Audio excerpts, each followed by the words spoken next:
Morning folks, welcome to The View for the warm up your short sharp data pack to get you ready for the next Leeds game, and it's tomorrow's game for Leeds, another Yorkshire derby back at Ellen Road. Leeds United versus Sheffield Wednesday, and a very big game for Leeds. Leeds rivals Sunderland and Burnley drew 0-0 on Friday night, which means the door is open for Leeds to open a little bit of a gap to Burnley and to open the gap to a 5-point clear gap to Sunderland in fourth, and just remove one of those four teams that are in the running pack. Johnny Cooper's stat on the square ball this week about it's the first time that four teams have been in around the 50-point mark at this point of the season, and teams that get 53 points at this stage of the season are usually promoted. Guess who's got 53 points?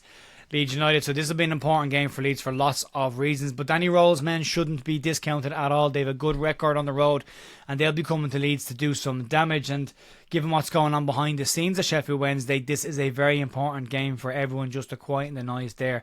So there's plenty on the line for both sides going into this game. We'll go through the form guide, the key form home and away. We'll talk about the team news for both sides coming into this game, as well as key performers, statistics, and things just to watch out for, as well as lineup predictions. Let me know your score predictions down below in the comments.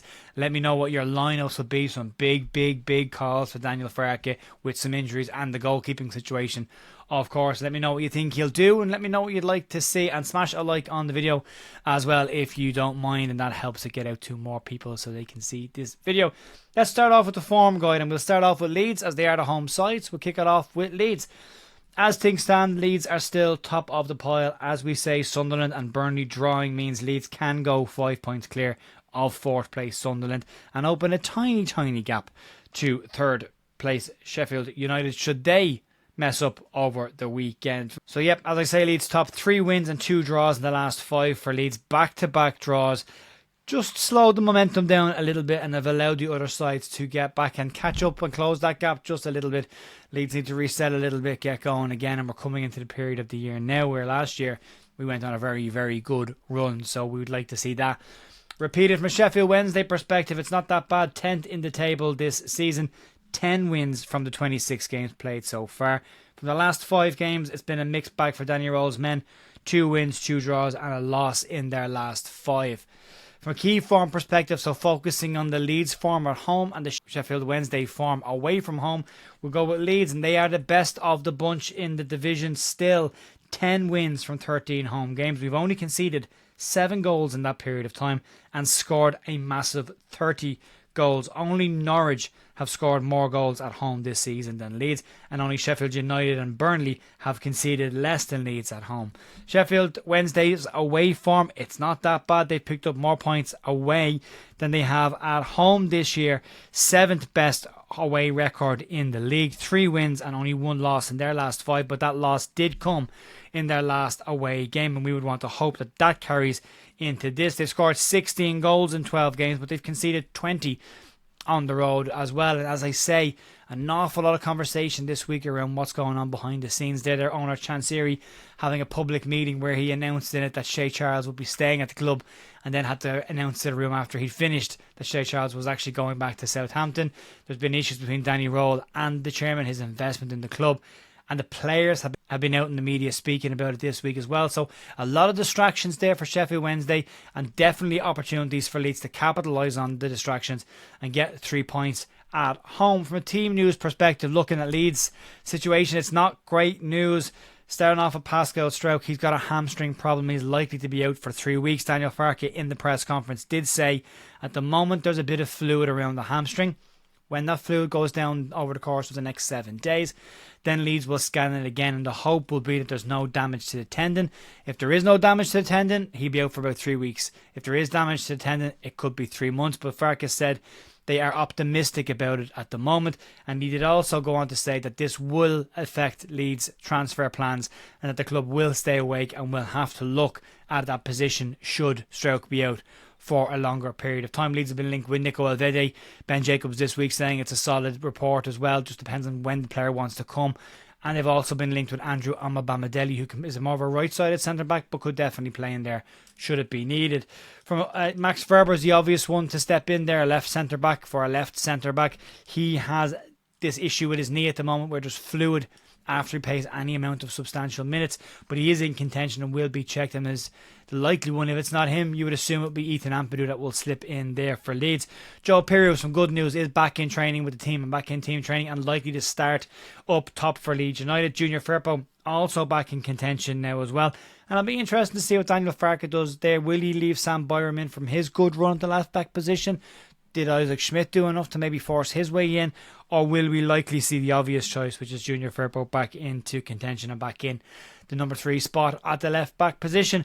No Pat Bamford as well, likely to be out for the remainder of the month, and more information on that and his future when it comes up over the course of this month. Sheffield Wednesday's perspective, well, Shea Charles was announced to be returning to Southampton, but that has been delayed, and he will play his last game for Sheffield Wednesday against Leeds on Sunday. Dominic Iorfa will be out for 8 weeks with a muscle issue, and Akin Famoa is out until March with an issue. Marvin Johnson is a doubt for this game. He has an impact injury that he picked up, forced him to miss the Millwall game, but could be back in contention. Olaf Kabaki could also come in for them as well, and Nathaniel Shalaba was out with a knock for the last game, but is also expected to be in line for contention for this game. We'll see if he can get the nod. From a top performers perspective, well, statistically for Leeds, according to the algorithms, Pascal Struijk has been one of Leeds' best performers this season. He will be a big loss for Leeds, but as we say, we'll have to see what Daniel Farke does with either Ethan Ampadu or